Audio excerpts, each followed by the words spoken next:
welcome back to Real World EV. So on my last trip, the Panama City trip, I at the end of that video I mentioned that I wanted to do a quick tutorial on navigation and some of the tips and tricks, I guess, that I use with the Electrify America app. Creature of habit, I like to use CarPlay. It really works with Android Auto as well. But let's talk about the ID.4's built-in navigation for a second. It's actually a really good system. And you know, this is one of the things where Tesla excels at.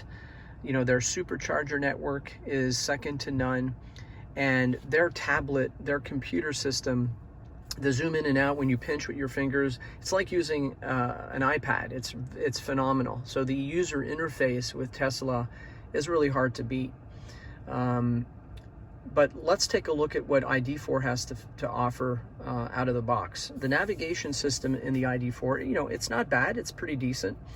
One of the things that you can do with the navigation in the ID.4 is looking at all the different features. You can search a destination. You can go to the last destination. You can build favorites by saving your destinations. But when you actually load and navigate to a destination, for example, and you hit the start button here. Attention, the route contains time-restricted roads. Your route has multiple necessary charging stops. So it just told me that it has multiple necessary charging stops. As you can see over here, it shows those two little plug icons. It's telling me we're gonna have to stop twice. Now that is based on the mile indicator, my range, right? I have 161 miles left in my battery right now. So it's calculating based on that we're gonna have to stop twice, right? And it's saying that my trip is a total of 385 miles, okay? So based on that, it's telling me 2 stops are required. By the way, if you want a bird's eye view of your trip while you're preparing to leave, right here in the bottom, this little menu option, you click on it and you switch it from the navigation mode to the destination mode, and then it'll zoom out and give you the full trip. This is where you can actually pinch the screen in and out, and in my case, I want to see where this charging session is going to be for me, and it shows right here where the charging session is. Okay, let's see. Yeah, all right. So let's zoom back in here, take a look at it. So that's where that is. I'm gonna click OK. If I click on the first charging stop here, you can click on the actual charger. It'll tell you where it is, where it's located. So it looks like there's 2 sessions, charging sessions for this trip. One is in Lake City, the other one's in Cordell, Georgia. Both of them have 350 kilowatt chargers. Now, when you see that, you know that it's going to be a EA station, Electrify America station. But it will also load other stations.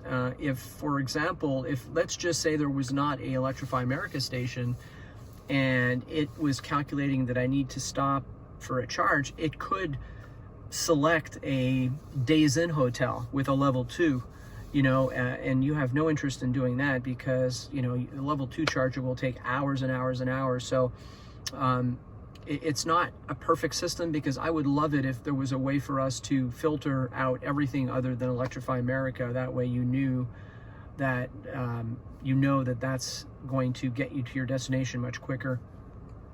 But the nice thing about this navigation system, it will tell you that this is a 29-minute charging session. The second one here is a 31-minute charging session, okay? It will tell you that, let's see here. Yeah, I'm trying to zoom back out here to my session. Let's go here.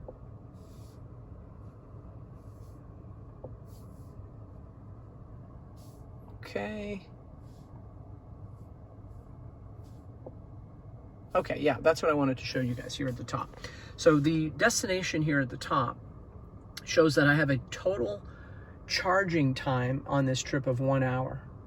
So it's calculating how long I'm going to need to spend charging the car on this trip. It's a total trip of 385 miles, total charging time of 1 hour. I will be getting the total driving on this trip is 7 hours and 38 minutes. And not driving, this is the total trip time. And then this is the time I will arrive. 22:50, basically that's 10 o'clock, 10:50. Now there's a way to change the setting for this so that it shows an imperial time, basically, you know, regular time, which would show 10 o'clock, 10:50 at night. Why is this such a long trip? Well, simply put, based on my current miles, I have to stop twice, and it's a 1 hour time of charging. If I left with a full charge on this vehicle, it would probably get rid of one of those stopping sessions. So this is a quick look at what it does for you, built-in navigation with the ID.4. I really like it. I think it works well. I'm going to probably do more trips like this.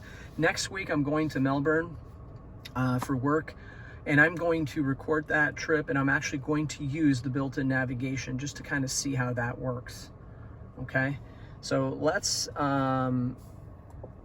cancel the trip right now. Just hit that X right up there. That'll cancel this trip. Okay, let's go back to the main menu, and let's talk about the Electrify America app. All right, so let's go into main menu here and slide over. And there are the charge point, plug share. I've got them all loaded. They're very similar.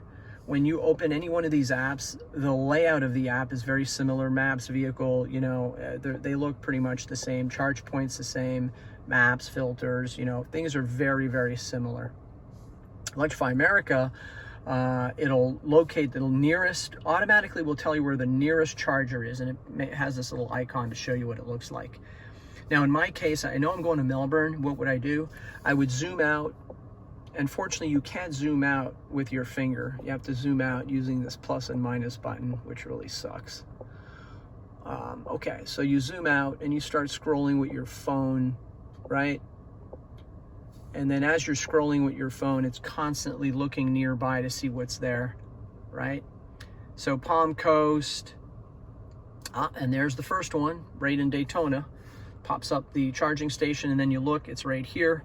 Now I'm going to Melbourne, so I'm going to keep this scrolling down as I get closer to Melbourne. There's the next one.